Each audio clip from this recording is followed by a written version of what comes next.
Hey everybody, welcome back to Terminus, the Mountain Dew Spark of extreme metal podcasts. I am the death metal guy, aka whatever happened to Zyklon? Oh, that was a... Yeah.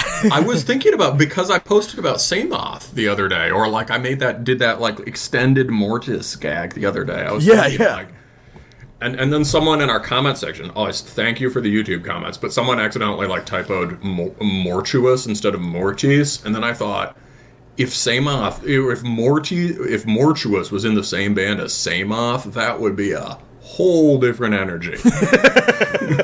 I think you responded to that whole comment under the impression that it was sincerely mortuous. That's a dude from Marduk, right? Yeah, Mortuous is the vocalist of Marduk. Or has been since Panzer Division, or before. I gotcha. Or did he join after Panzer Division? I think it was like at or slightly before. Let's find out. Marduk trivia. We have yet to do the live stream where we review every Marduk record. But it's don't fucking spoil it, bro. No, that's advertising, you idiot. By the way, who are you again? Oh, that's right. I am checking the lineup of Marduk because this is an important question. Yeah, let's see. Yes, it was Liederjan back then. Anyway, I am the black metal guy, aka oh man, have you heard that new super dissonant band, Void Prism? It totally sounds real. It totally sounds real, dude. Just insta-generator. What I realized is, Are you ready to do 3 albums on Dark Descent right now? Dark Descent, I mean, honestly, Profound Lore, the world's my oyster. It's been a long time since I've taken a shot at Profound Lore. They've gotten a lot better, honestly. Once they got more generic, so is Dark Descent, but I'll still talk shit about all of them. Yeah. But I don't know, Void Prism seems more like a thing that would exist primarily on YouTube. It would be really popular on, Rate Your Music and Reddit. It would pick up the algorithm along with Oculus and the record with the skeleton with the accordion. Yeah. Oh, the skeleton with the accordion won't fucking leave me alone. It won't. I've listened to that album. It's not bad, but also Todbringer by that band, the Swiss band, who aren't bad, but it just won't leave me alone. That the Cannon Fever record, the Minenwerfer record. The Minenwerfer record is actually very good. Was that the one? I feel are they the ones who went super atmo melodic on their last one? I don't know. I've just heard the one of the dude that's like a Swiss military scout. That's a guy with the gun on the front. Yeah. That's actually a really good record. I haven't listened to anything else, but Void Prism, man. I think one reason bands like names like that, kind of abstract metaphysical names, is obviously it's to avoid offending anyone, right? You don't have to worry about it if you've got some shit like that. But also, more than that, it's I realized this the other day. It's the symbolic embodiment of their lack of ideas, right? What are you about? Well, nothing and everything. Morbid Angel already did that, and they were way cooler. well, no, yeah, that's a slightly different approach, right? That's the actual Lovecraftian horror approach, or you've got your John Notvite approach, right? You're you're about primordial chaos and dragon mothers and shit, which got old real fast during Orthodox, but works for him. Yeah. It's worked for him. It still works for him, dude. He burns eternal underneath. Is that how it works? I was just thinking that today. I was walking home with my groceries. John Notvite went out like a real G. He had the Satanic Bible open in front of his corpse and shit. I don't think it was the Satanic Bible. That's LaVeyan bullshit. But I thought it was something like that. I thought it was maybe because I remember when it happened. Maybe it was an elaborate. Maybe it was an elaborate meme. Yeah, no, it was because I remember when it happened. I was like, that seems like a weird book to have open in front of him. I bet it was a report by police. They were just he had a Satanic Bible in front of him. And what he actually had was the 46th grimoire of Thomas Carlson. Something with a lot of triangles on the cover. Ton of confusing triangles. The difference is there's triangle bands like Void Prism, right? We'd have sick tour shirts with like bunch of fucking triangles on them. But then there's triangles like dissection triangles, right? Yeah, or Aeosoph triangles. You know, Aeosoph, exactly. Okay. Our we've got our token triangle boys. acceptable triangle shit. But all right, so before we get into it, real quick, housekeeping. Social media, me, the death metal guy on Facebook, at Terminus Podcast, the black metal guy on Instagram, at Terminus Extreme Metal. If you're really into this and talking about triangles, you can follow us on Patreon or Subscribestar. $3 and up gets you access to the Terminus Prime bonus episodes where we talk about weird old records we're passionate about, and $5 and up gets you access to the Terminus Black Circle, where we have in-depth triangle discussions on a regular basis. Dude, wait, I have to interrupt with some, oh wait, never mind. It wasn't quite as bad as I thought, but they're making a new Avatar movie. Oh boy, I can't. The cover it's on my YouTube recommendations somehow.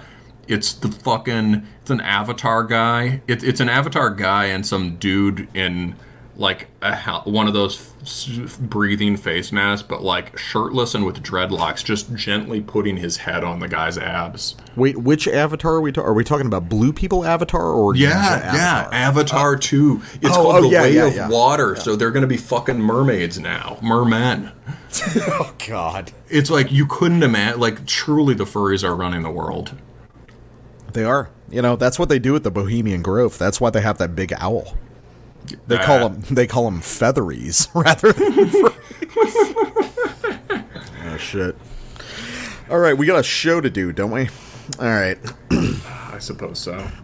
All right, so first up, our sort of intro mini review. I'm wondering, all the people listening now, does anyone out there remember a band called Thrash that we covered back in the first season of the show?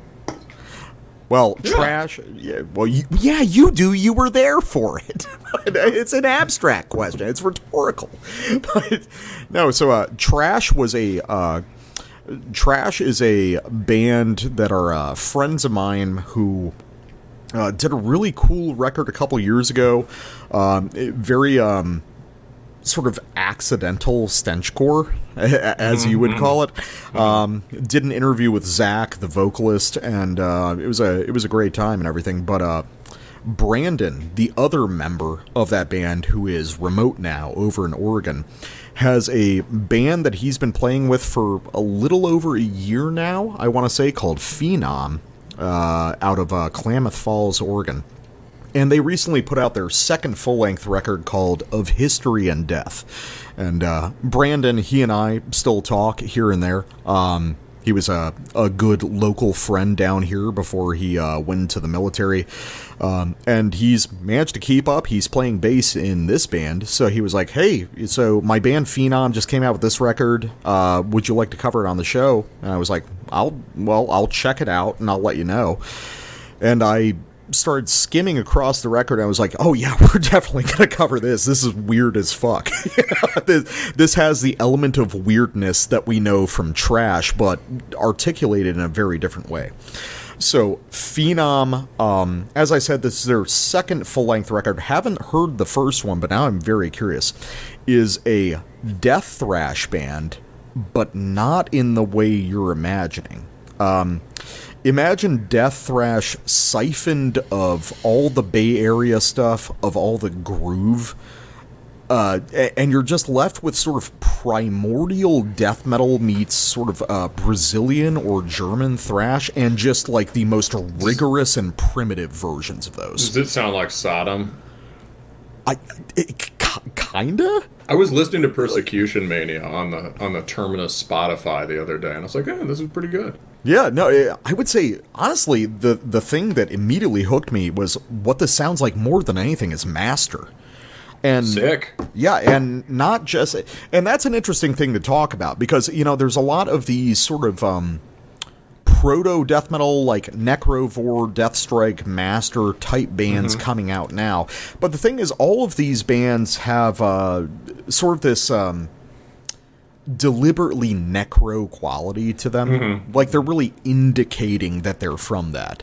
Phenom, on the other hand, just sounds like guys arriving at it very naturally and giving it, like, as good a production as they can and just doing their thing. So this is a three-piece. Brandon, my friend, is the bassist, and the guitarist / vocalist and drummer are older guys than him, and I think they've been working together for a really long time. You just get that sense listening to this music that the core of this is these two guys who have just been playing off of each other and just jamming in basements for God knows how many years. So let's listen to a song from pretty late in the record, a song called Witch. And this is such an interesting record to talk about because... shit. Well, let me play it, and we'll discuss it after that. So let's just go from the very beginning of Witch.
Dude, that is sick. I almost wish we were doing a full review of that. Yeah, no, it's really cool. It's so starkly fucking primitive, isn't it? I mean, yeah, that's right up my alley. I knew that was good from the moment the trem hit. I didn't need to hear the other notes. Yeah, it's just like the main riff on that is a single tremmed note for way too long with a big turnaround at the end. Well, and the turnaround isn't like melodic or like clever. Well, it is. It's clever in the right way. It's the cleverness of just trying to be being crushing, right? It's just yeah.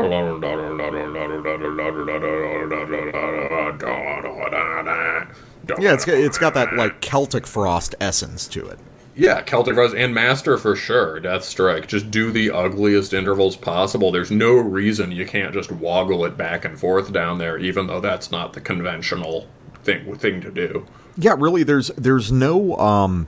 it's interesting because you can describe this as a kind of death thrash record, but there's no effort to make this death metal or thrash metal. It really does feel sort of directly derived from Celtic Frost, Master, shit like that. The primordial ooze of extreme metal. I think Bathory as well. It sounds like people who are listening to Bathory. You know, it's kind of like I mean, very different ultimate product, but it's like, who was that Polish band that had the really cool album cover? Oh, Insertus, yeah. Insertus, yeah. It's kind of like Insertus in the sense that they're listening to they're death metal guys listening to Bathory, right? And being like, how could we take this Bathory thing and do death metal-y stuff with it? Yeah. Which is probably what the guys in Master, I mean, I'm sure they liked Bathory. Yeah, You know? and this, given there were only 15 bands to listen to back then, anyway. it's like talking about TV back in the 60s. And, we only had 4 channels. We all saw the same shit. Yeah. But no, I really like one. There's just such a violent motion to this stuff that's kind of hard to replicate.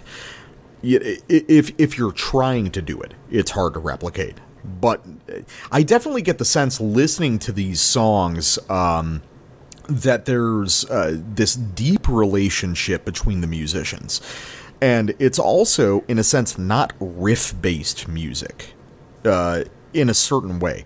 When a riff is played and a drum beat changes underneath it, that's not just a variation, that's a whole different part of the song to these guys. Mm-hmm. There's this wonderful sort of organic, vicious, liquid quality to this music that I think is super fucking cool. You can only get that from guys that have just been playing together for so long. Full band energy? Check. Not riff fetishist? Check. This is what I want to hear. Exactly. This is the year of me complaining about riffs. I want them all gone. Yeah. I never want to hear a fucking riff again. Exactly. Well, now we're going to get to the one that being a critic is all about making sweeping proclamations that change every year. Yeah, and nobody can judge you because it's like, bro, I changed. You know? Well, no. I think the point is more. The point is more. You have to. You're making different polemical points every. It's like you gotta try to have whatever little impact you have, right? So you got to make your point, and whichever point you want to make changes year to year. Yeah. No, I get that. So here's the secret of this record that I'm going to reveal with the next sample, which is I think there's maybe 2 songs on this record that have 4 riffs. And I think that's where it tops out. Most of these songs are 2 or 3 riffs total. And they're just working through them with little variations of drum beats, little different articulations of the riff itself. This is jam room music, but not in the way we usually talk about on the show, which is this very sort of organic, wandering, sprawling stuff. Here it's like, we found the good riff, why would we stop playing it? Or they go between 2 riffs for 4 minutes, and it's like, yeah, this is the song. And you even get that from the lyrics, which are, how do I even describe them? They are stark and minimal and sinister in a way. Like the titles are great, dude. Let me read the titles, and then I'll read the lyrics of this track before we go in. Sure. 1, Dawn of War. Well, can't argue with that, Dawn of War 2. 2, The Siege. 3, Maiden's Embrace. 4, Brazen Bull. 5, Tragic Magic. Okay, that's the only one that's a little bit goofy. 6, The Bell. 7, Valkyrie Myth. 8, Nero's Candle. 9, Witch. 10, The Balance. Yeah, it's a starkly minimal, and like usually there's just like a handful of lines of lyrics that get repeated, but they have this very flat, matter-of-fact tone about them that makes it like kind of eerie in a way. I get that, and I really like that approach to lyrics. Sometimes I think like, the best lyric is right? It's like, and sort of like, so bands that understand that and just like reduce. The band that has long lyrics that are awesome and worth reading, your Ruins of Beverest or whatever, is like 1 in 1,000. So this is karma or fate, to die by your own work in a presentation to a mad, insane king, a device devised for torture. Slaves recoil in terror in their cells beneath the palace floor. Smoke and screams fill the hallways as the artist is cast inside the brazen bull. Flesh and sinew were scorched, intestines burst, the brain boils, eyes melt from the sockets of the bull.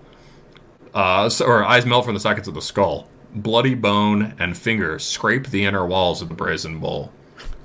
So let's listen to the back part of the Brazen Bull, a song that features 2 riffs.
And if all of you are wondering, is that the whole song? Yes. They just keep working those 2 riffs around the drum kit for about 4 minutes.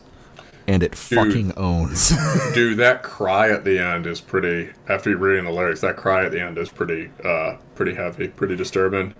It's it's a single cry.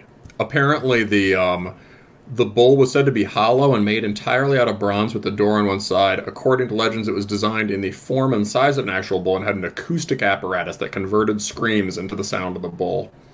Yeah, it's like old like Baal sacrifice or like Moloch sacrifice shit.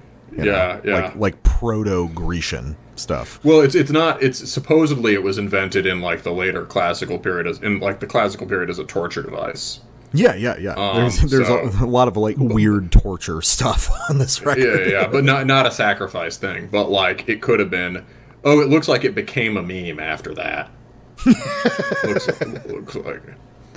But I love how just gorked this fucking song is, because like let's look at the 2 riffs. You've got this like kind of elegiac, almost black metal thing, which is actually something that pops up across this record, are these sort of like almost modern black metal ideas. It's a very modern sounding. Yeah, but then what's the counterpoint riff to that? The other half of the song is this like crazed fucking just like down-picked, palm-muted fucking trem riff with this crazy pinch harmonic ending. And that's like the entire song. That's like an early 90s death metal riff. Yeah, and it's also like a very like Master type riff. And I love how sort of unrelated the riffs are to each other. And like through their lack of relation, they become related because they're just ricocheting off of each other. The whole song is like A, B, A, B, A, B, A, B, A, B. It's an entire song built off this like brutally primitive skeletal structure, and I don't know, there's something super compelling about that to me. Just like the vicious minimalism of this music I think is really exciting. Yeah, it is very this is very cool, and the nice thing is that they're not boxed in by the conceit of we need to be a retro. I mean, we've had some bands, especially the bands that kind of do the Master Deathstrike thing, right? We've had a crop of bands, I guess the most famous or the biggest, right, being that fucking... Who's the guy that I can't remember the name because it's one of those death metal band names, but Altered Dead. Which is actually that's actually a pretty memorable name. But like Altered Dead was like maybe the most high profile. But like, you know, there's this whole crop of bands that sound sort of primordial death metal 80s and that are actually good, right? Not like OSDM. But I like that these guys are very I like that these guys are not limiting themselves to that idea. And, you know, I mean, I guess Altered Dead doesn't really either, because they have that, like, fucking 7 or 8 string sound, right? Yeah. Well, I think that also what we're getting is just the idea of, like, I get the sense that these guys come from the sort of bar metal thing. Like, you can tell these guys really like Pantera and shit, but they really just like real old school death metal as well. And a lot of the time you get crap out of that kind of combination.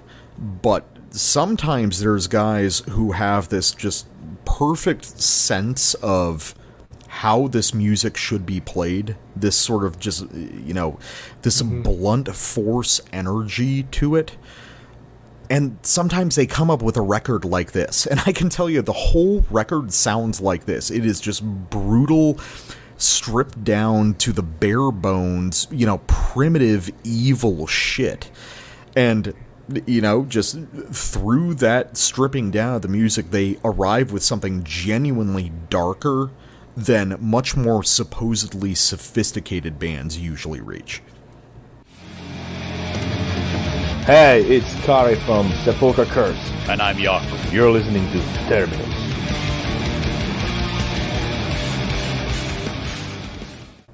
Alright, we are back, and I've got a few questions for Terminus listeners.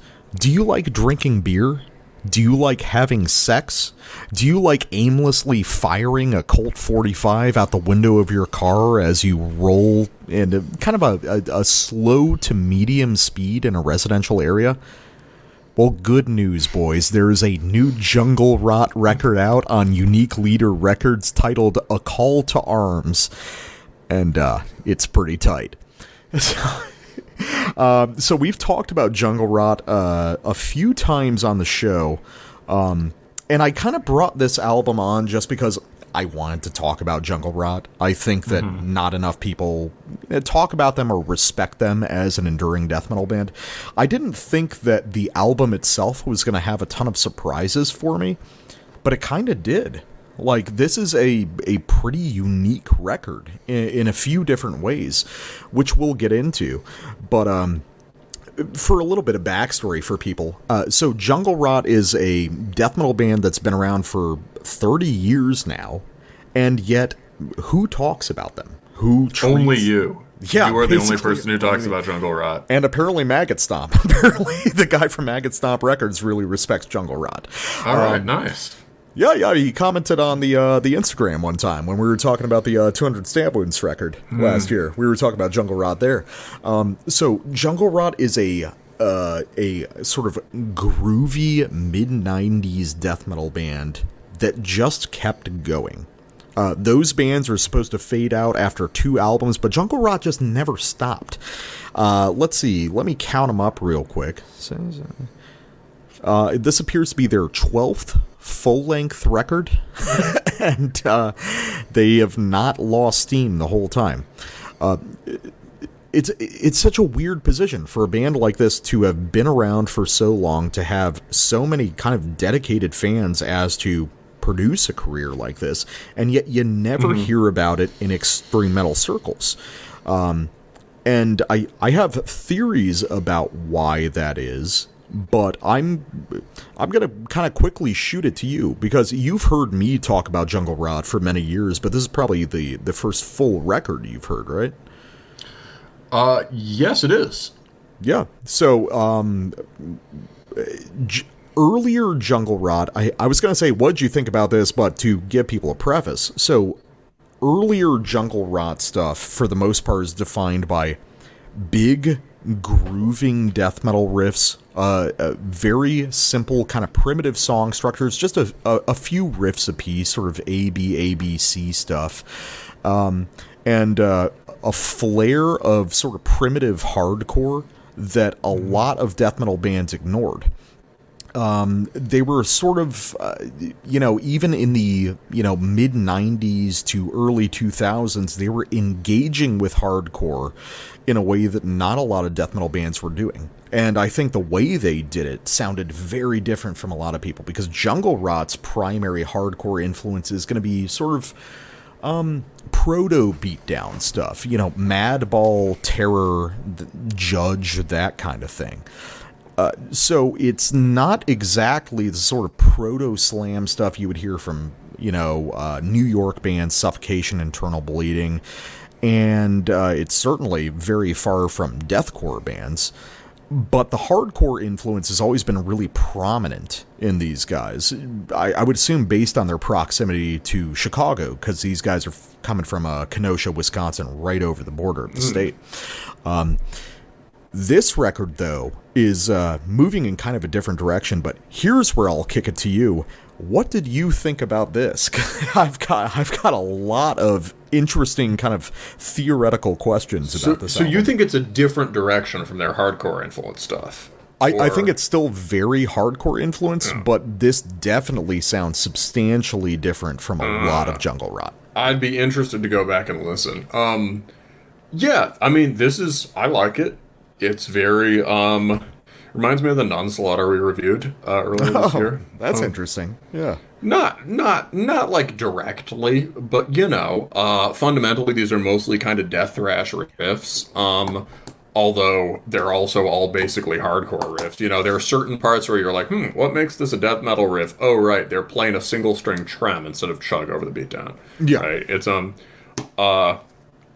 definitely a band that, I mean, maybe this record isn't quite the right one to judge, but I think definitely a band that arrived at a lot of aesthetics that became mainstream in the beatdown scene and in, now in Maggot Stomp and whatever, long before that was actually being done so much in the hardcore scene. Right? Yeah, well, it's interesting because, like, before this record on Unique Leader, they did 3 records on Victory Records. And it almost makes sense that it's like, oh yeah, like guys who love Hatebreed would love Jungle Rot. It's the same picture, Or like guys who like I don't know, the Acacia strain, right? Yeah, no, it's just simple, heavy, groovy music. But then on this record, and we got tastes of this earlier in their career. I guess my thesis statement is this: is this just the world's heaviest crossover record? So that's an interesting question. I saw your comment on that, or heard you think you texted me that, and I was like, it doesn't sound like crossover to me because it's good. But like, I think I've like been seriously. I think I found crossover to be an inherently disappointing genre. Never really delivering the degree of hardcore or thrash I wanted.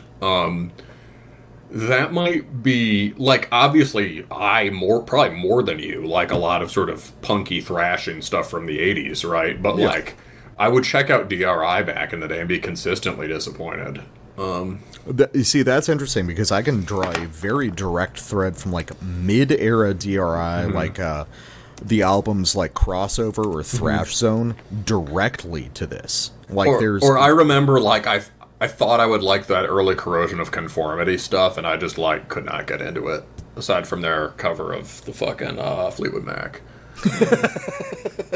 No, so the way this album is delivered, it's like, I almost have trouble calling this death metal. It's like aesthetically very death metal. You've got these really fucking raunchy, puking vocals and shit. Like, the vocal performance is so crazy. He's one of those guys where, like, the vocalist for this band, he's over 50 now, Dave Matrice, and it's like, as he's gotten older and his vocals have weathered a little bit, you can tell that it's like they're breaking in parts, but they're sicker and grosser as a result. That's awesome. But apart from, guitar tone and vocal performance and some of the structural ideas, a lot of this is just straight up sort of like thrash and hardcore riffing. I don't even know if this is primarily a death metal record. Yeah, I get that for sure. There are very few things that are recognizably death metal riffs, and when there are, they sort of pop out. Yep. Like, oh, a trim riff with like 5 notes in it. And it's very, very minimal writing, and they do quite a good job with it. In part because, they just know how to give the riffs that specific something that can make even, almost all of these are stock riffs, right? Yeah. They're not even doing the thing where you do, the thing that makes good like hardcore riffing, where you make a kind of striking version of a stock riff or whatever, or the bands that really understand second wave stuff that can do like a grinding 3-chord riff and make it hit hard, right?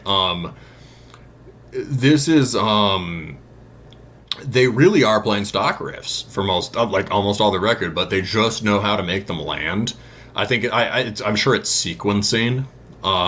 They're short, well-paced songs, and also the guitar tone is great. The guitar tone is phenomenal on this record. It's not excessive. It's not like a beat-down tone. It's just very heavy. Yeah, so let's jump to a sample to show people what this sounds like. So I want to go to Genocidal Imperium. So something that's really cool about Jungle Rot is that they have there's no reticence for combining good ideas. So Jungle Rot emerged, their origins are in the early 90s, but they really started in the mid-90s with their first demos. So they've engaged fully with this idea of sort of like grooving death and roll thing. And there's also just no sense of like, oh, hardcore's off limits, nu metal's off limits, any of this. They're just trying to create great, in a sense, kind of rock and roll songs through death metal technique. And this is one of many songs on the record that really idealizes that.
Jungle Rot is one of the last remaining bands that accepts that an open note chug eighth note is the coolest thing in the world.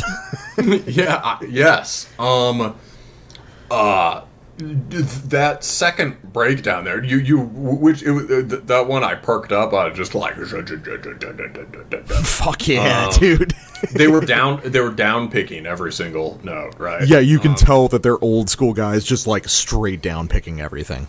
Yeah, no, that made it super heavy. So I tried to think, and then the solo, you were thinking about nu metal, and none of those riffs were really nu metal, but the solo was like a Chaos AD solo or a Roots solo. Yeah, definitely. Yeah. And, when you think about this, at least as it's formatted now, I can definitely see the similarity to the early 90s Max Cavalera kind of vibe. Yeah, that's interesting, because I hadn't considered Chaos AD as being, like, formative to this, but it really is.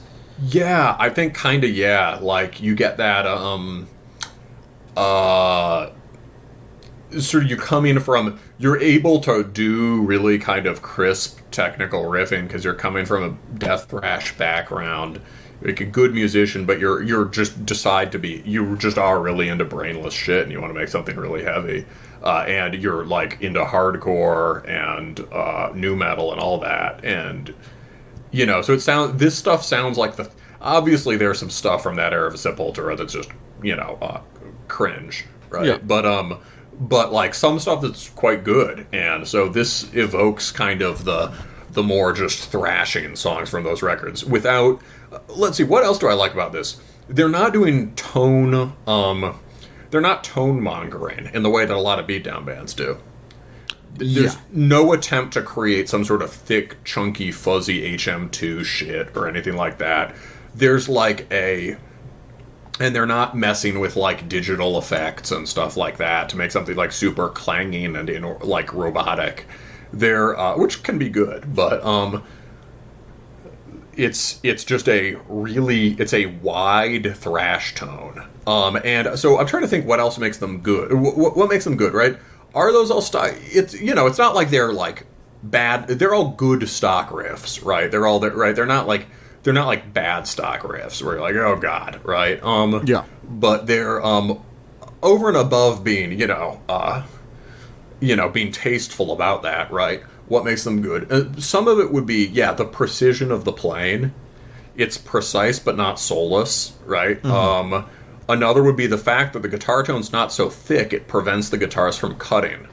So when they do trem or a clipped thrash, it still has that that bite to it that I really like in tone.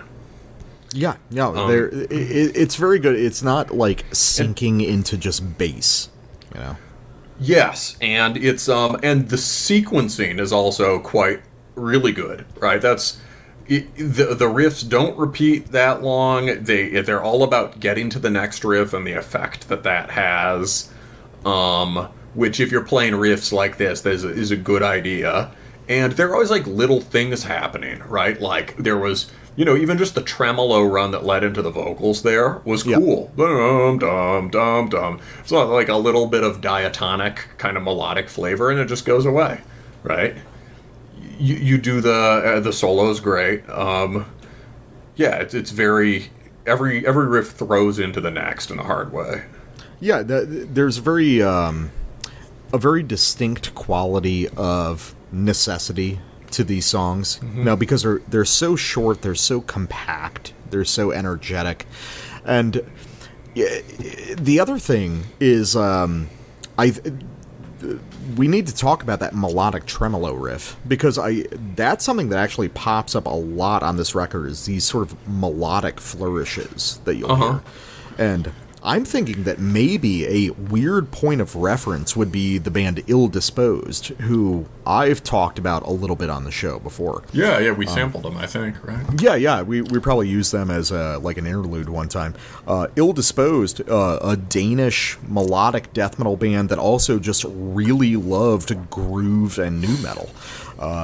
And like Jungle Rot, they saw no real distinction between those ideas. It was just, how do we make cool rock and roll songs? They were accidentally a death metal band, in a sense, And I think you can kind of apply that to Jungle Rot as well. It's like Jungle Rot is making party music. It's just party music for, metalheads and bikers and shit like that. So necessarily it'll sound different. It's definitely party music. I need to remember to put this on the jukebox, right? This will probably be on the jukebox. This is jukebox music at the bar all day. Dude, wait, I have just a killer moment. So I was going to say, as far as influences, I would also say, like, never mind. Sorry, I'm really out of it. I'm really tired. So not like crazy special association or anything, but I was thinking in terms of influences, early Amon Amarth and Just Before Dawn. Oh, yeah, I can definitely say I was definitely feeling like some Amon Amarth stuff popping up here and there, even some Behemoth, especially in the really, like, big, epic kind of lead sections, which is not something I'm really acquainted to for Jungle Rot. So I don't know if maybe this popped up on the last album or two that I wasn't paying attention to, but that's definitely a new feature. You know, the emphasis on these sort of elaborate lead structures is something that's really, it's such a weird thing to incorporate into stuff like this, but if you're going for sort of like Wacken party death metal, it just makes sense, you know? Yeah. So, on to mine. So here's something with a little bit more of that melodic flavor, and by melodic we really mean not complex moving line, but in the more colloquial sense of the term, it has, like, you know, consonant intervals, right? It sounds epic. Let's get on to Asymmetric Warfare, which sounds epic and also in little ways kind of bluesy.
That one is sick.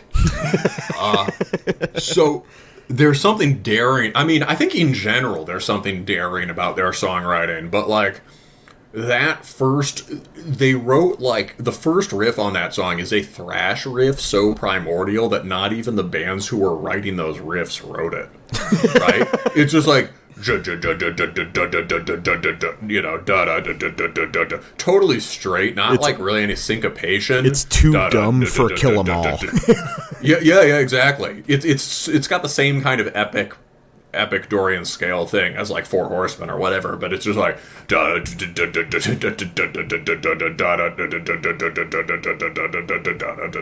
know, dumb, and that was completely deliberate.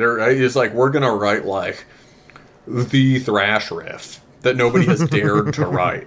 That's all. There's a lot of down picking there too, which really changes how it hits. And then, you know, they get this, as you pointed out, right? They start throwing in this kind of melodic flourish. Yeah, there's this crazy, because it always happens 2 repetitions into this surprisingly long riff. You know, it's this sort of like bridging palm mute fill that happens in the middle of this elaborate sequence. It's so interesting. It's such a weird thing to have. Isn't the rest of the riff the same as the riff before? Yeah, it is. It's just like this weird, elaborate palm muted fill that happens in the middle of this sequence of repetitions. It's such a weird thing, you know. It's really cool, and that's definitely a master thing, right? That you were saying this about the Corpus Christi last week, but this is the sort of trick you use if you've been playing this music for 30 years. Yeah. And it's also that really, I don't know, it's such a weird thing to say, but that touches on, like Bones Brigade or something to me. That little bit that I know. What's Bones Brigade? Or your fucking post-discharge thing. Oh, it's not Bones Broken Brigade. Bones. Yeah, Broken Bones. My bad. Bones Brigade sounds like a fucking emo rap.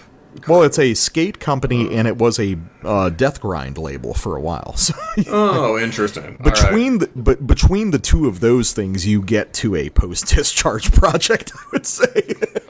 Yeah. But it is. Yeah, no, that is a little bit like a Broken Bones thing. I mean, it's also, it's got that kind of like sea shanty vibe that you get on Maiden, or Manila Road or something. Yeah, it's like there's a lot of stuff in this where it's like if you change the guitar tone and the vocals, they're basically just NWOBHM riffs.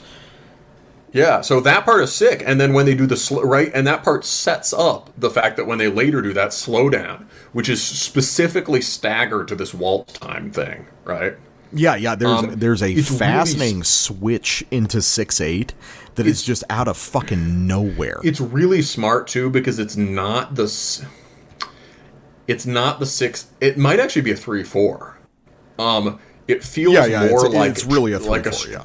If that's the thing, is that it's not it's a simple established trick in all extreme metal that comes from thrash to go from a barreling 4/4 to a equally barreling 6/8, right?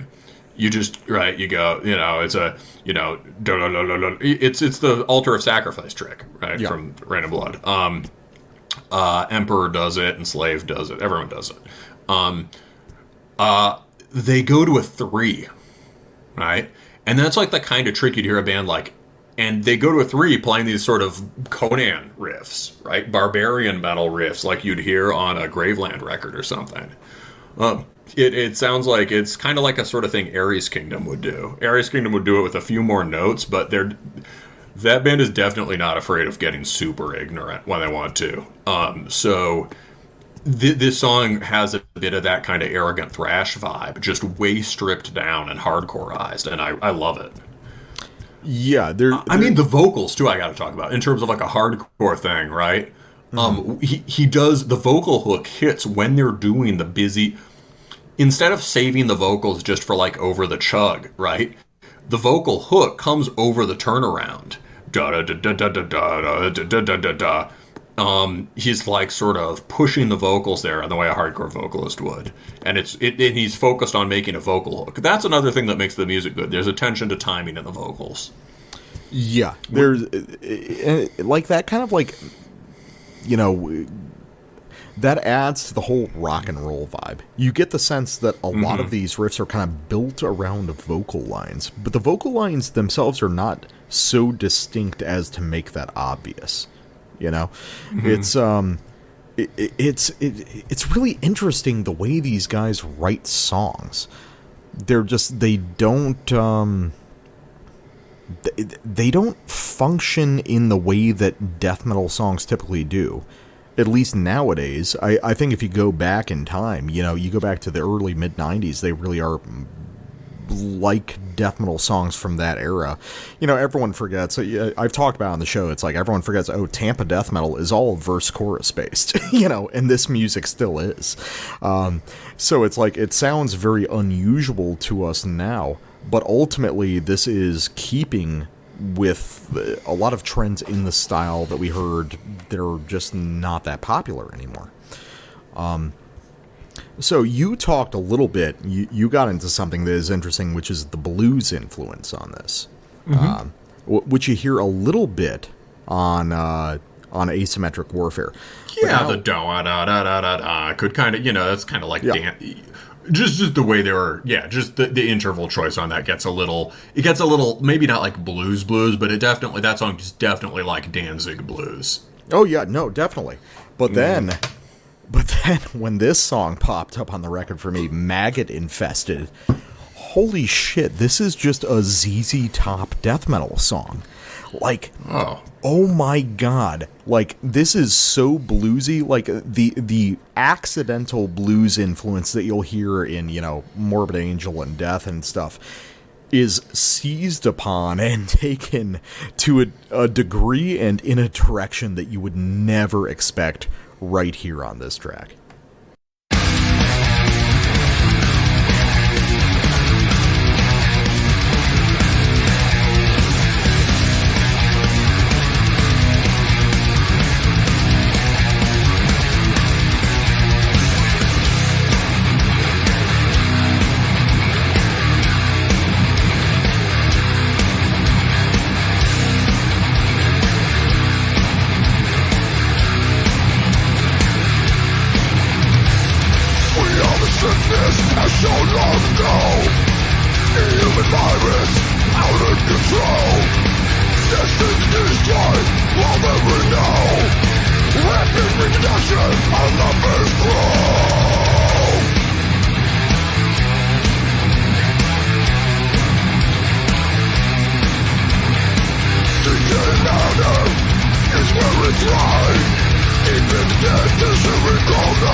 So I understand that, you know, Jungle Rot originates in Wisconsin, but I would like to, as a resident of Florida, I'd like to give them a pass and say that from that song alone, they are members of the Dirty South. No question. Yeah, that's like dirty with a U and 3 R's. Yeah, dude, the dick swanging riffs on that song are just unbelievable, man. that oh my god, and how that bit at the end, that was crushing. I mean, they just took the initial flourish on the thrash. They just took that and extended it. And, you know, so I've said there are, like, you know, it's mostly stock riffs on this record, but then there are moments like that where, like, that's a very simple riff, but it's not a stock riff. It's even simpler than anyone would write that as, and the way it's timed out over the drum, it is crushing.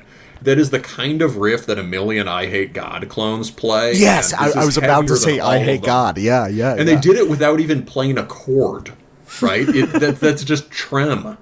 That's another cool thing about it. It's not like, or no, it's not trem. He's bending it. But, like, it's not like a sort of, it's not a big power chord thing, and it's also not like guitar solo-y. It's just a directed, very focused, directed, cutting-edge riff. Yeah, and it also relies on guitar techniques that were, I think, very popular in old-school death metal. These sort of Stevie Ray Vaughan and Jimi Hendrix influenced, like, blues rock techniques that were just, you know, standard protocol to learn. If you were, say, a kid growing up in the earlier mid-90s, you would go to that. You would learn those things. And that's been mostly forgotten in death metal. And I think it, for the most part, for good reason. But then you got guys like this who bring that shit back. And they explain, oh, this is why we learned it in the first place. Because it sounds fucking sick. And it can be incredibly heavy if you deliver it correctly.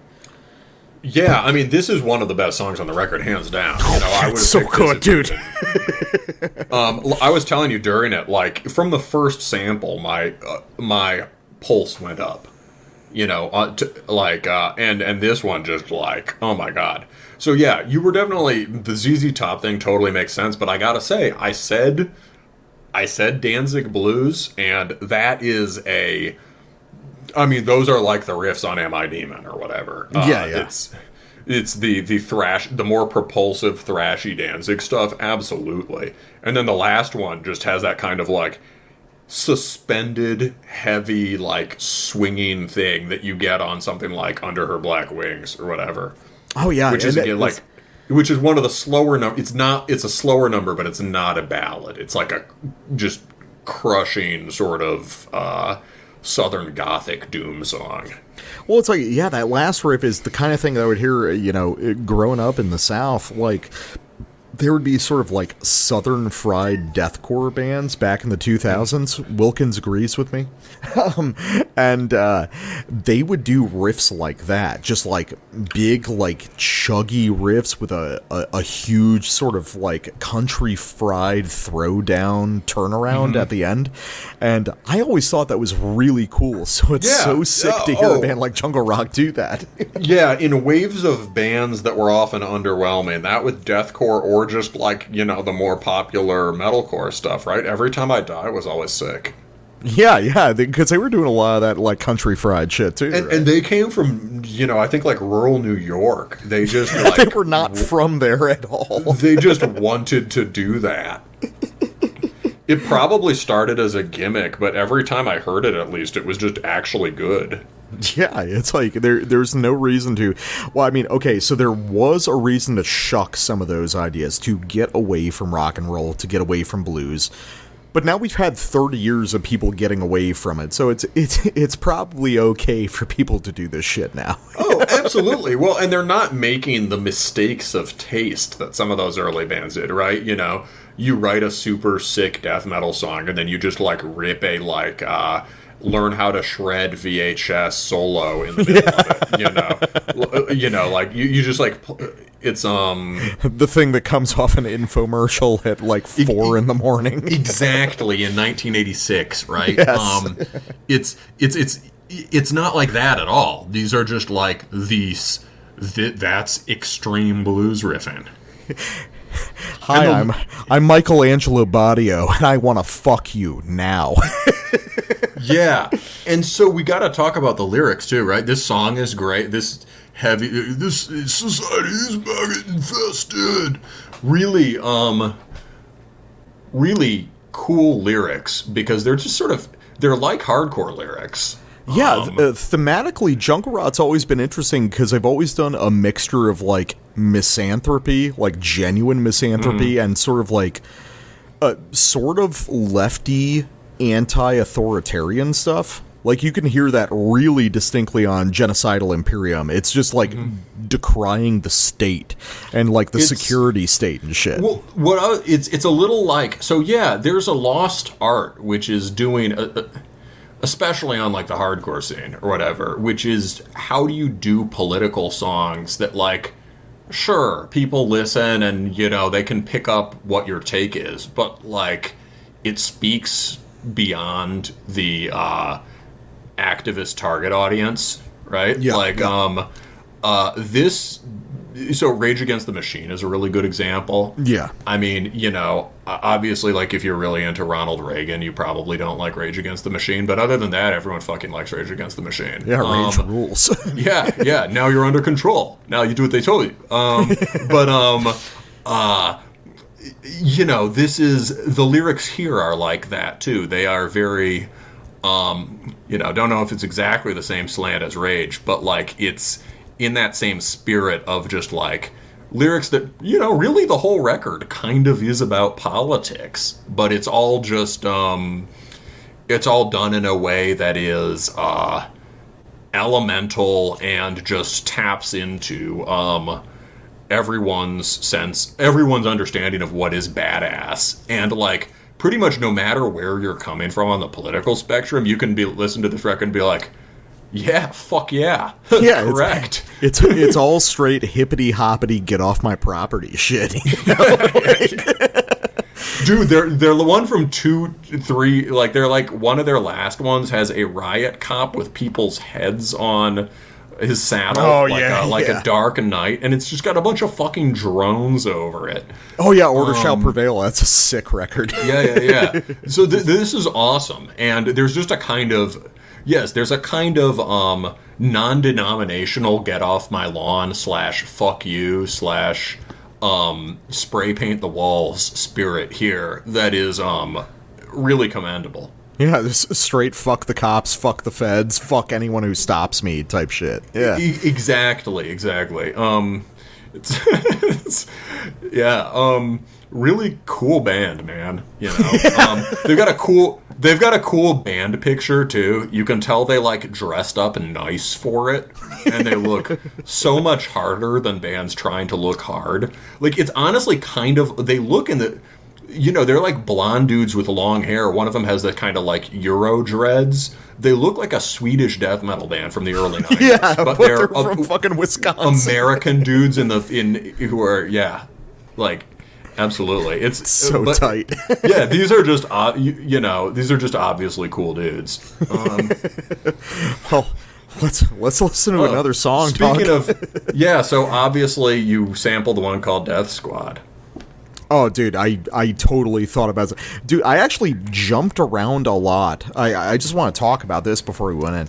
I had difficulty determining what to sample because usually, like, as I'll do my first listen, I'll type up what I want to sample, and I bounced between songs all through this record. I bounced between, like, half of the songs on this album because listening to this just, in sample form or just like skimming through the album, it'll all sound the same. But really, most of these songs have super distinct sort of musical identities. Most of them, yeah, there's something special that happens on most of them or sets them apart.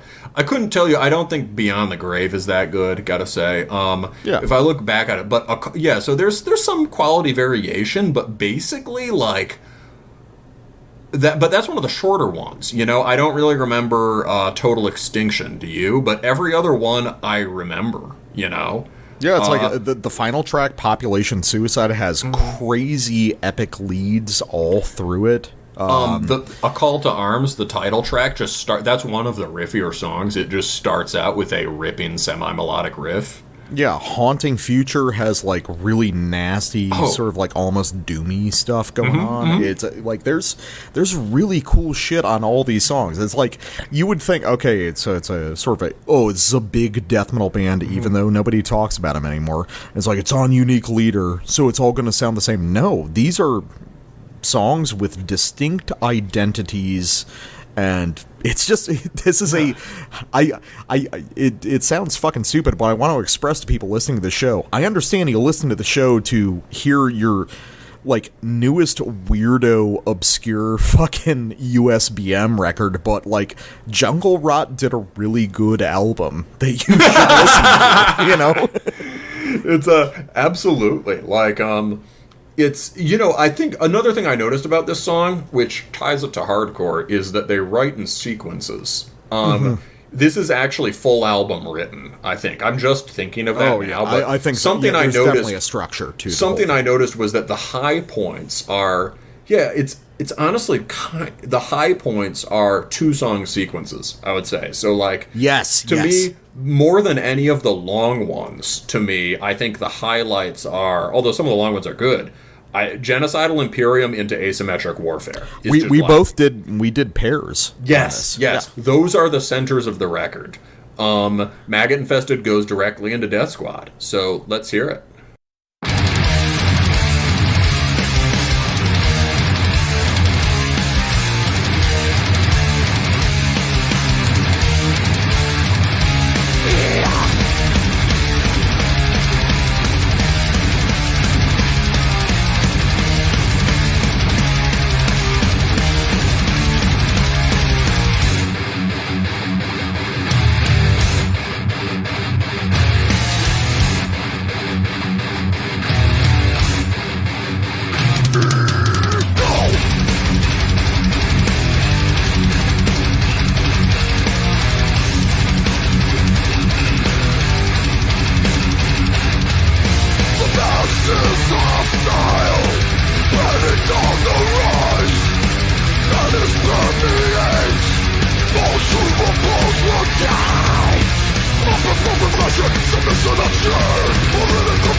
Did you hear that one of the last lines on there is like, the song is about like blindly obeying. It's like, if you went to college to get A's. Oh my god. It's so That's like a meme on the Discord now. It's like when something's really bad, you're like, oh, that guy went to college.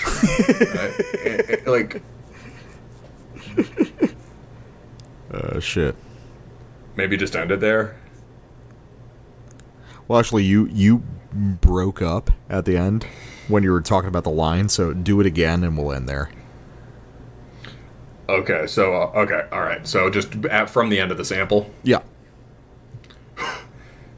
Dude, did you hear, like, a couple lines from the end? The guy, you're right, the lyrics are about just, like, blindly doing what you're told, being a cog and a complicit, and with one of them, he's just like, if you went to college, you'd probably get A's.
And we are back from me telling the death metal guy everything that happens in the Northman to review a fitting album, Verzet by Germany's Horn. More alpine than fjord-based, but nonetheless extremely Teutonic. And this is... Horn was one of the first, literally one of the first bands we ever reviewed. First episode, we covered the last Horn record. Horn and Winterfilleth. Right? Yeah. And maybe a couple others. So this has been a band I've been following for quite a while at this point, probably, 2016, I don't know. He's been doing shit forever. He's about our age, and I think he started just self-releasing his stuff when he was pretty young, I think. First one was Jahreszeiten in 2005 was the first full length. Those who, don't know, it is pretty unique kind of folky black metal. It started where he started out. It was kind of like Atmo Black, but like really raw and clearly like listening to like, Graveland or whatever. And kind of before the whole Atmo Black thing really blew up. That's true. Yeah, Naturecroft and Dista. Yeah, that's absolutely true. Naturecroft was the last thing he really did in that vein, and then it was already getting kind of darker. But the first three records, which was at first what he was known for, are these kind of exuberant, youthful records about being out in nature. And they have these very sort of clearly defined cascading alp horn melodies. Sort of Dorian folk melodies that are almost pentatonic is kind of the Horn signature, which we'll talk about more on here. But he did a few of those, and then it started getting a little more dark, started doing some more stuff about history, stuff like that. The middle records sound a little post-punky, honestly, from what I remember. But then he got to Termam Hang, which is really, I think I'd listened to some of those earlier records, but I really got into Termam Hang. And that was, there the sound became a lot darker, a lot more muscular, closer to conventional black metal in some ways, but still extremely folky. Started to bring in some orchestration. Really just, album cover is awesome. Reaper walking home under a gray sky in front of an old watchtower. Like a turret, a stone turret. Sounds like that. Every song on the record is awesome. I don't skip, and they all have different identities. Now we reviewed Moan Gang. What did we think of Moan Gang? Was the last one. That was 2020 when we started our show. So, Moan Gang, I actually looked up my old notes about that, and I was listening to samples from Moan Gang from our first episode, because I have autism. And I think, well, I guess your opinions are more important because you're more familiar with the band. But for me, it was like I generally liked it, but there was a lot of stuff on that record that sounded a little too middle of the road for me. A little bit too kind of traditional folk black in a sense. I remember it was like extremely varied song to song in terms of what I really enjoyed, which is actually kind of the same case on this record. Not to spoil things, but yeah. No, yeah, I agree. Yeah, I think last time I liked it better than you, but it was it seemed like a sort of victory lap record. Like he had, Termam Hang was this just magnificent culminating statement, and this was like refining melodic and orchestration ideas from that, adding some more orchestration. The key things he introduced there were like doing more punk beat driven stuff, more just sort of like Alpine D-beat songs, and some of those were some of the best. He had one that was like that on Termam Hang, but this on Termam Hang it was like a more sort of burly power chord aggressive song, and on this he played with like playing these sort of like glistening guitar tone classically, right? So playing these sort of glistening cascading leads over like Motorhead beats or whatever, right? Yeah. And some of those songs were pretty cool. And he also did some stuff that was a little more like a little more orchestrated, a little more like doom metal. So it a standout track was one of those. It was Upstream Canals, a Ship's Bell Sounds. Yeah, that was like one of the big songs. Yeah, that was awesome. I still think of that. I get that song in my head. I still listen to it. But yeah, you found that one to have a few too many kind of interchangeable, stompy, mid-pace stompy folk black tracks, right? Yeah, generally, yes. And that is his sort of default song type, right? At least at this point. At least after those mid-period albums, it's moved to the sort of like driving mid-tempo stuff. This record is, well, it does something new things. It does some things that are very new, some things kind of the same. I would say we pretty much overall agree on this one, so let's get into it. Why don't we just lead off with the first track? Well, very easy, because that's my first sample. So real quick, I think that my general opinions about this band haven't changed a whole lot. So obviously, nothing on this record is bad. I want to get that out of the way. There's definitely things that I find more interesting than others, and we'll get into that.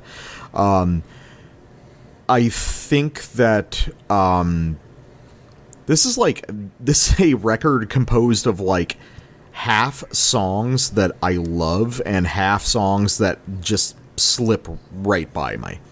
But let's go to literally 0 seconds on the opening track, Pine muss gereiben als Korn. And this is already on the short list for Song of the Year. So let's do it.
That is so goddamn good. You know what that reminds me of? Came to me out of nowhere when I was first listening to it. Is the Kampfeswood record that we covered from Old Mill. This sort of like frantic, fucking like too much going on folk black stuff. Oh, yeah. I bet those guys are big Horn fans. Yeah, I could definitely see that. Dude, when I heard this song, when I first played it, listening for the show, I started just cackling. like 30 seconds in to this song, and it's like I brought my wife over and I was like, dude, check this shit out. And I played like the first couple minutes and she was like, yeah, I want to listen to this is awesome. You know, it's like this is the ultimate like maximalist Vindir, but like just like a little bit more oi punk thing that I've always wanted. This is phenomenal, dude. Yeah, this track in particular definitely fulfills the Alpine hardcore vibe that was kind of beginning to coalesce on the last record. Dude, like the Alpine hardcore is, well, you know, spoiler for everyone, that's the shit that I like on this album. This like Alpine hardcore, this sort of like oi punk meets folk black stuff, which is, you know, not an unconventional combination, but the way this guy executes it is very distinct.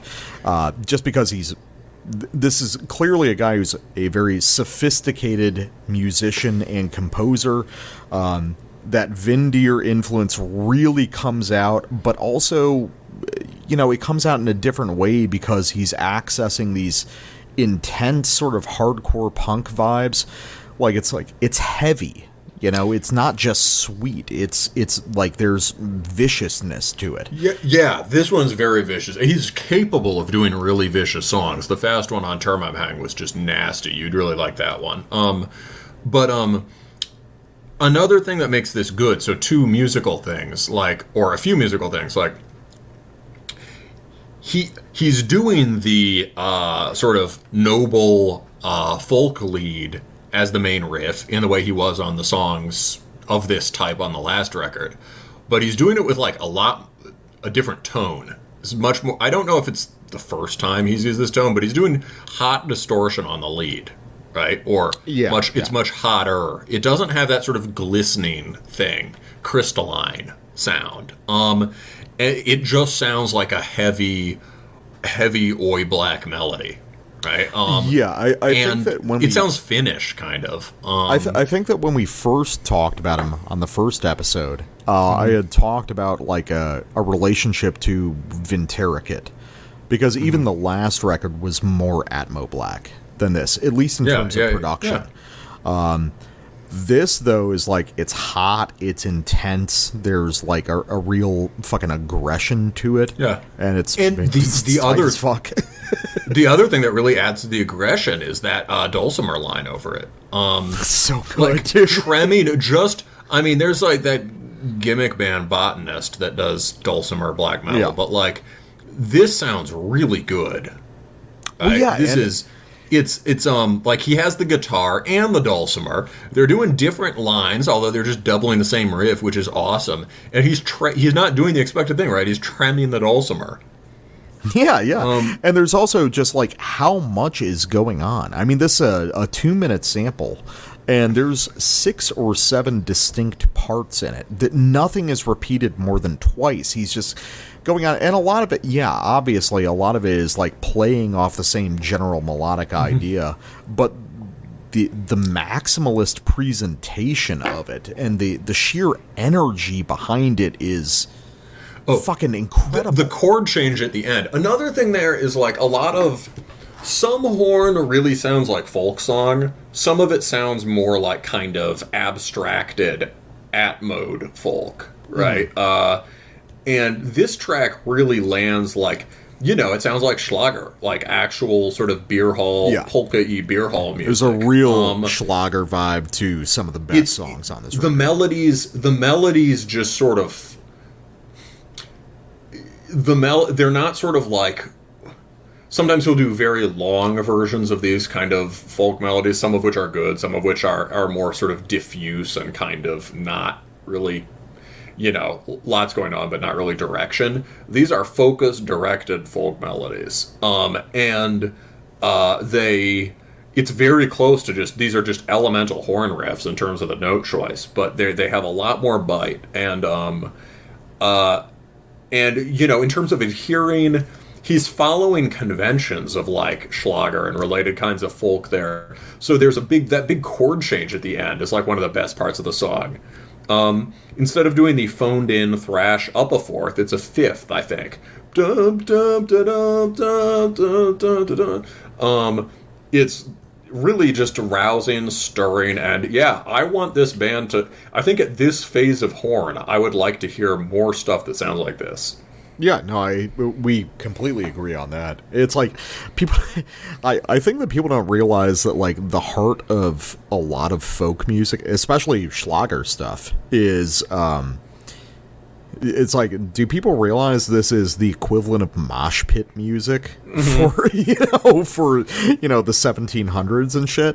It's like rowdy. Yeah, it's rowdy. Yeah, it's supposed to be rowdy as fuck. Mm-hmm. You're supposed to party to this shit, and not in like the lame Corpiclani way, but in the way of like, oh, we're actually gonna fight. We're gonna get drunk and we're gonna fight and we're gonna party. And the other thing that always interests me about stuff like this, guys that really access the folk tradition, is the idea of using these things that in isolation would be very kind of sad minor key melodies, but within the context they are exciting and rousing and fucking, enervating. I think that's the not the word you meant. Oh, innervating? Elevating, I think. Enervating means it tires you and depresses you. I want the opposite of that. The opposite of enervating. My bad. I'm a fucking idiot. I don't know words. The energizing. There you go. I think energizing. It's exciting. It's you're ready to go when you hear this shit. It's, and some of Horn is kind of solitary mountain music, and this really nails the, that kind of social vibe, that's for sure. So, let's talk about, I guess, like, the weaker spots on this record. So, one thing we talked about last time, right, was how this guy is, Nerath is the main dude. He's the dude. He's got an auteur vibe, right? It's his solo project, and he is sort of, over the years, obsessively refining certain melodic ideas, right? I think he found this particular kind of melody that really resonated with him and worked for Horn, and he has, with various kinds of variation over the years, don't get me wrong, he's found all sorts of inventive ways to change up the formula album to album, but the melodic core of this music is always those sort of almost pentatonic, whole step emphasizing kind of riffs, right? Almost sounds kind of Celtic, right? And I think last time maybe, those were, and, so usually it's these these days, usually it's these swaggering mid-tempo stomp beats and riffs like that. And on the last album, you weren't so into those things, but I sort of defended it. I was like, he's continually playing with these ideas. He's really good at changing them up. And that's true. But, on this record, I feel like, I'm finally ready to hear some new riffs.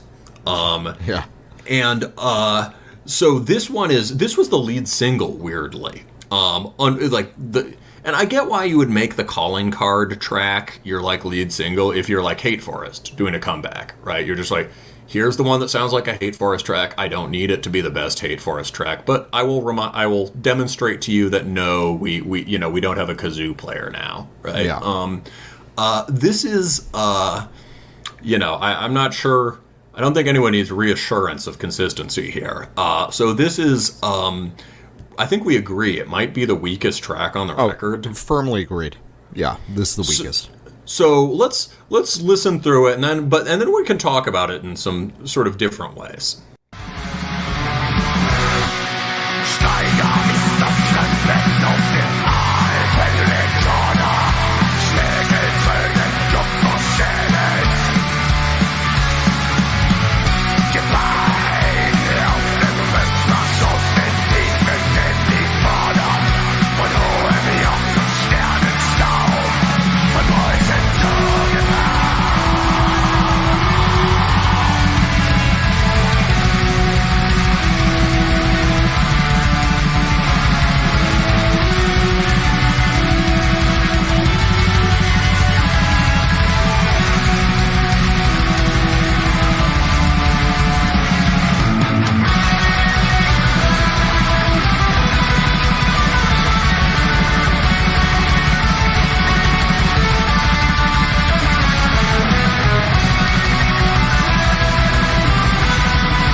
Well, you kind of did a service to that song because you're accessing like the most exciting part of it.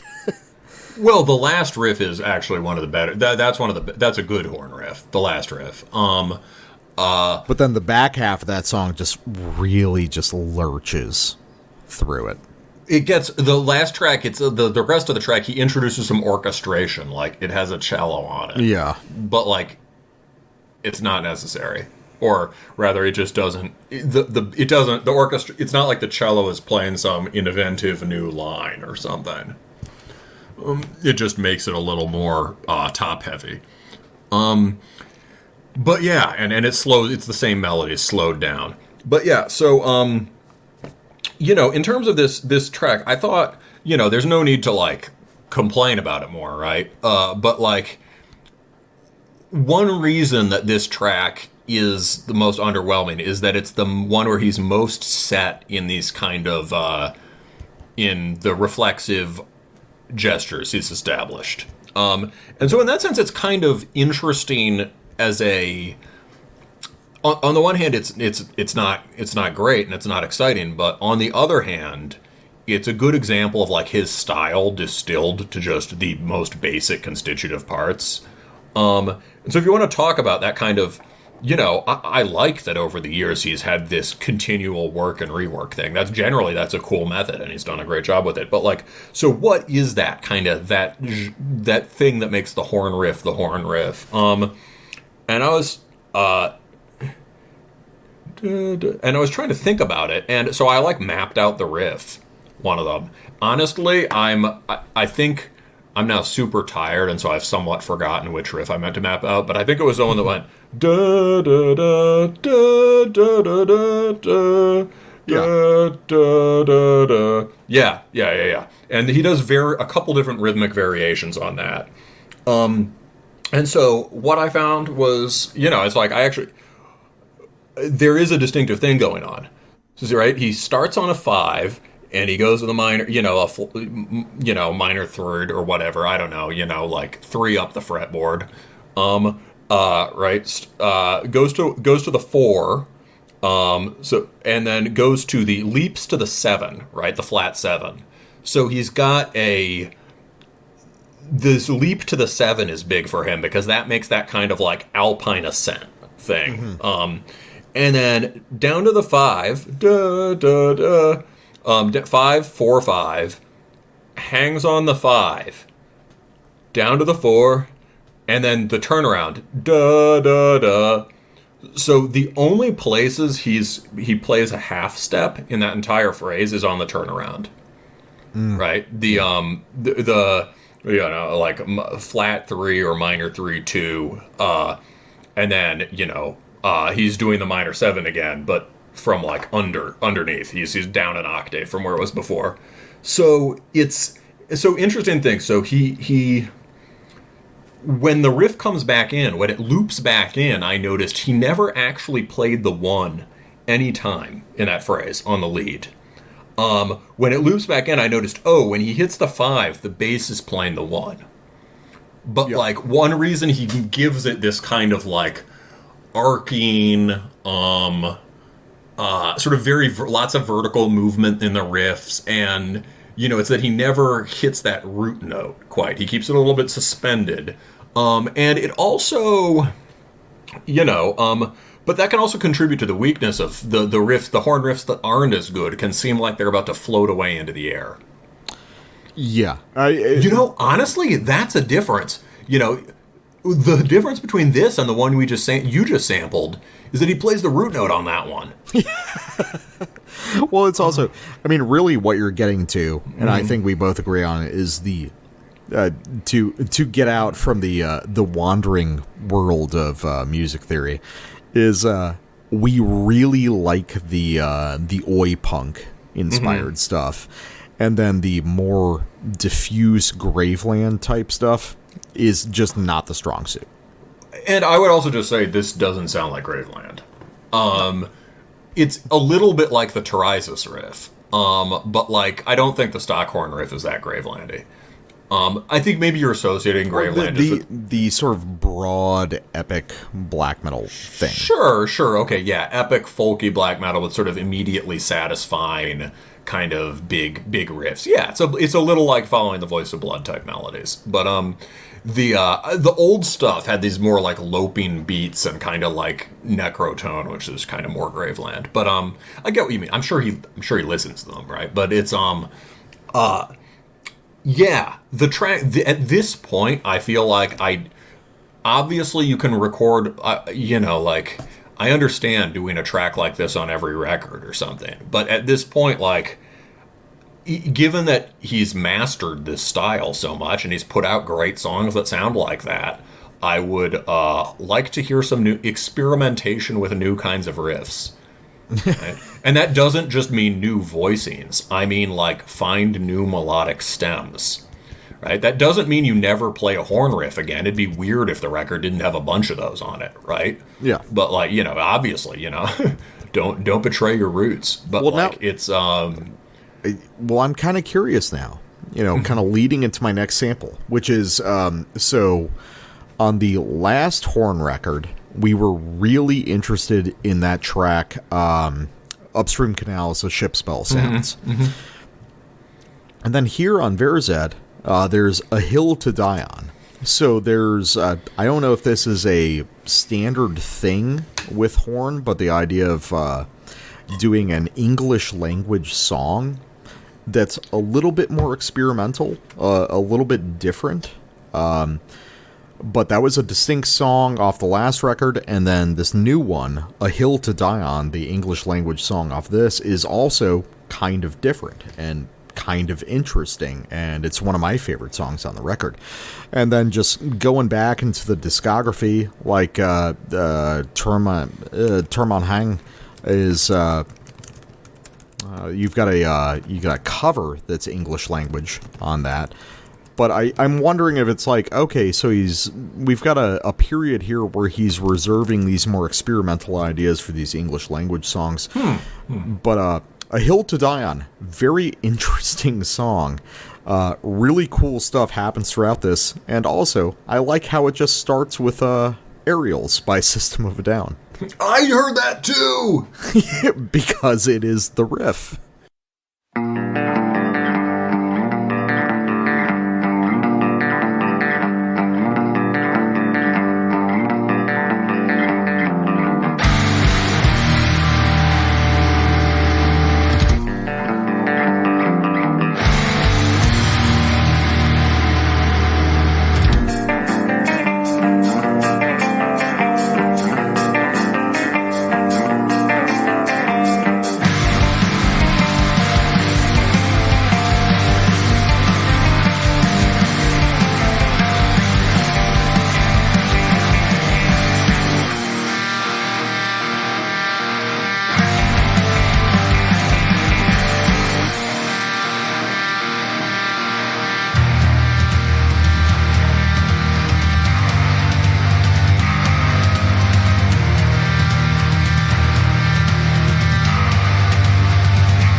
why didn't he do that keening fucking bend guitar like another 8 times after that? Yeah, no, that part's sick. That's so sick. Because it's like, okay, so it's like this...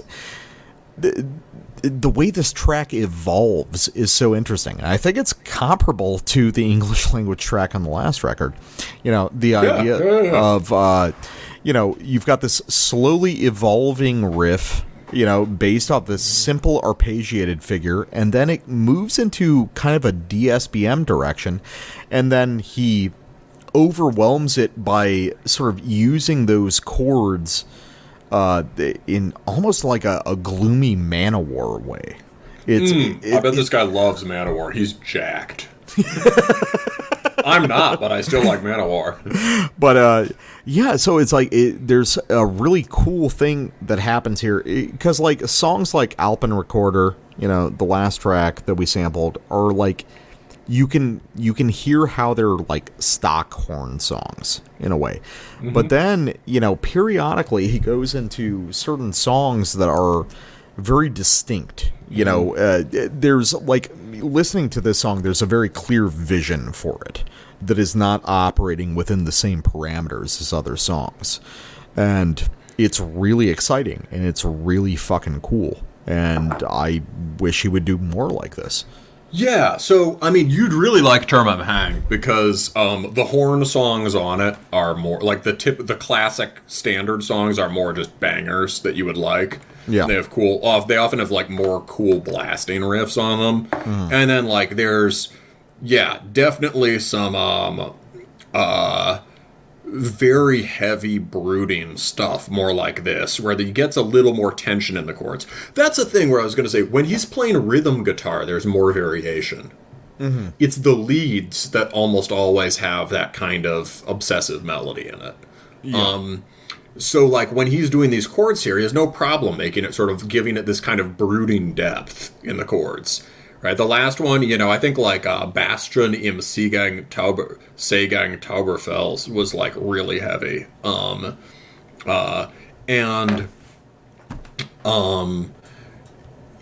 you know, and also of course the cover song, yeah, yeah, I think this is really it. Yeah, it's spiritually it seems like a Terminus Hang track, but you're right that, you know, he's incorporated more and more of the cleans over time. His singing is great.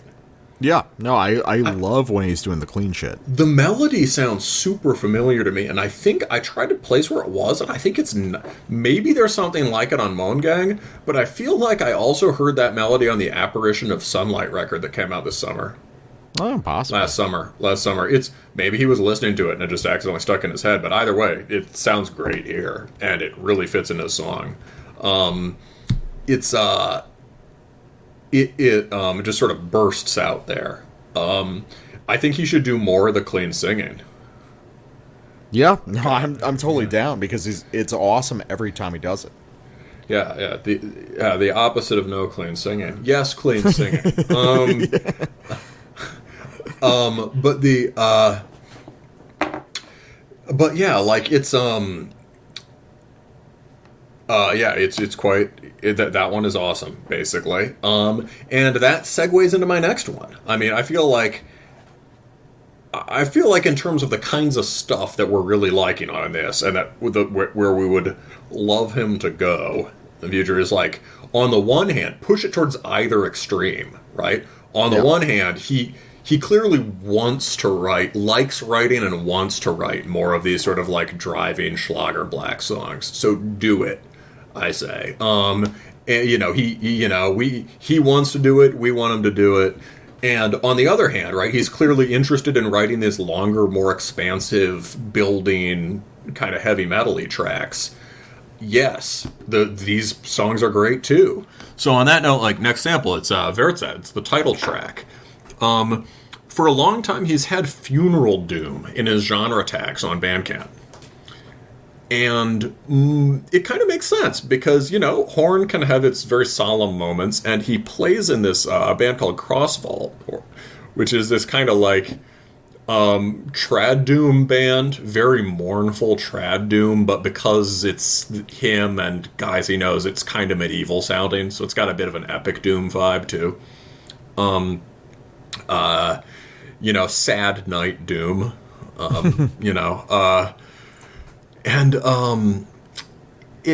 and so like this Verzet is so certain tracks like the one you just sampled has some of that like funeral doom compositional expanse to it. This track does too, and I would say this one is very much analogous to Upstream Canal Ship Spell Sounds, or Sky's Not Always Been This Way. So it seems like he's into doing at least one of these on each album, but I'd just love to hear more like this, and let's listen to it.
Yeah, so here, when that horn part starts to hit at the end, right, when you get back into the stomp beat, it's like, hell yeah!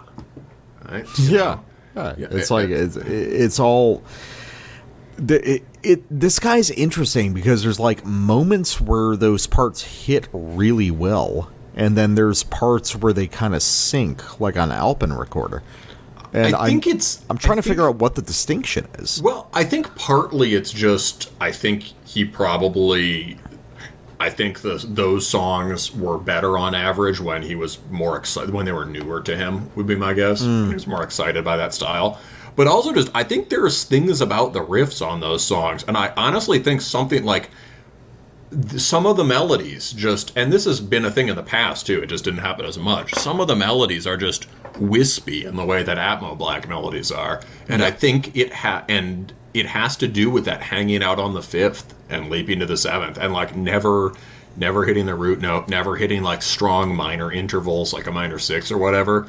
On these kinds of tracks, he's not afraid of that at all. You know, on the driving punky ones and on tracks like this, he's just giving himself way more range. And the mood is just, heavy as fuck, right? This one is, you can hear battery on this, right? Those are the One Road to Asa Bay keyboards in the background at the beginning.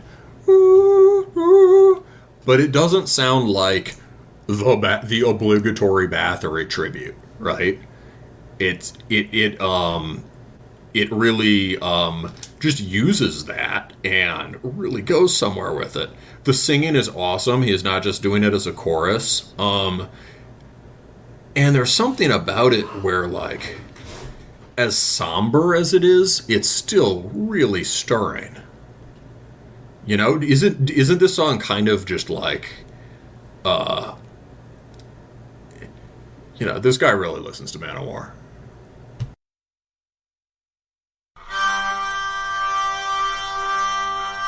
Es ist ein Schitter, der heißt Tod, hat Gewalt vom großen Gott. Heute wetzt das Messer, es schneit schon viel besser, bald wird reinschneiden, wir müssen's wohl leiden. Hüt dich, schöns Blümelein,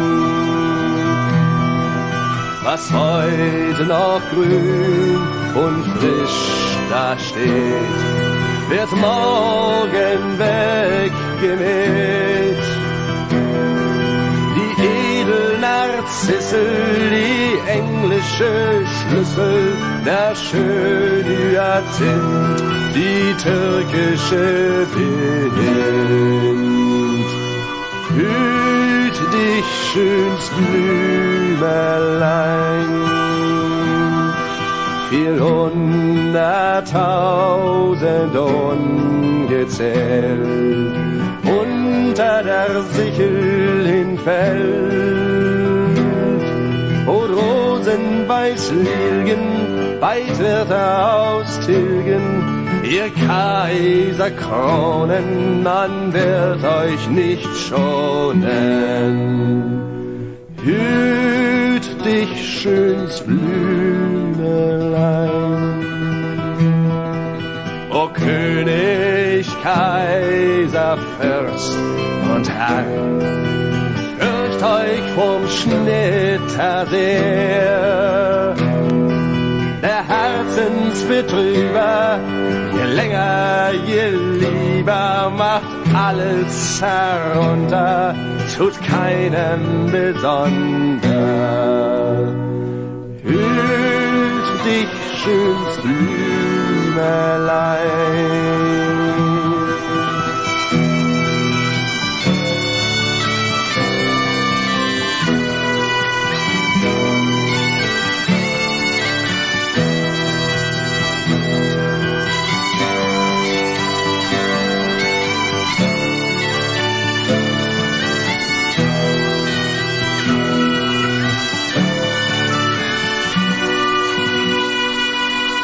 Hüt dich, schöns Blümelein.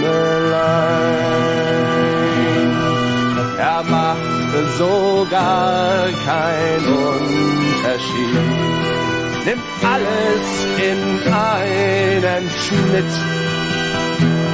Papst, König und Kaiser, Fürst, Palast und Häuser, da liegen's beisammen, man weiß kaum ein Namen.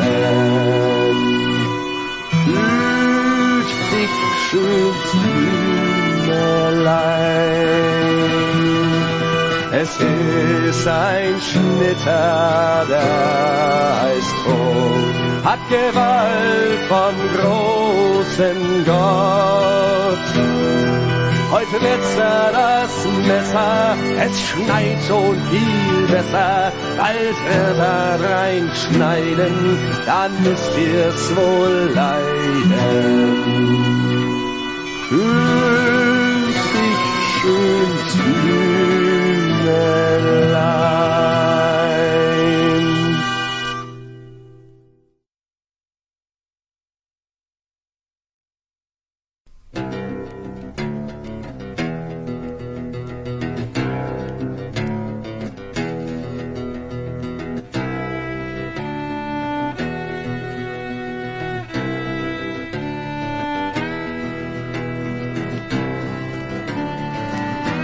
Im düsteren Auge keine Träne,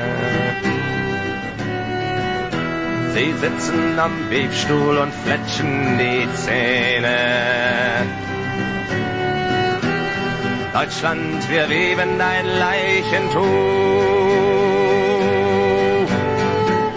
Wir weben hinein den dreifachen Fluch. Wir weben, wir weben.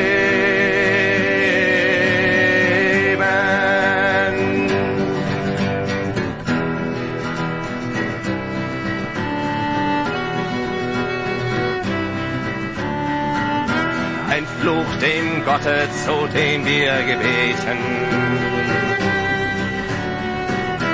In Winters Kälte und Hungersnöten. Wir haben vergebens gehofft und geharrt. Man hat uns geäfft, gefoppt und genarrt. Wir weben, wir weben.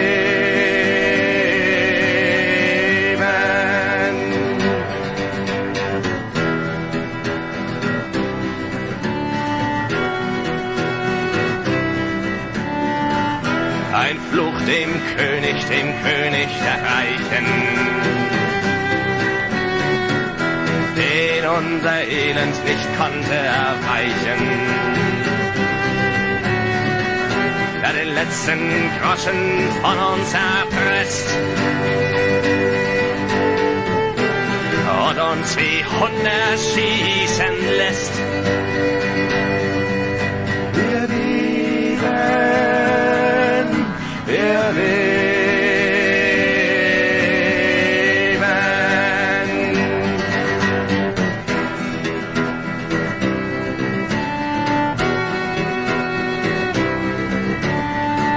Ein Fluch dem falschen Vaterlande, wo nur gedeihen Schmach und Schande. Jede Blume früh geknickt, wo Fäulnis und Moder den Wurm erquickt. Wir weben, wir weben.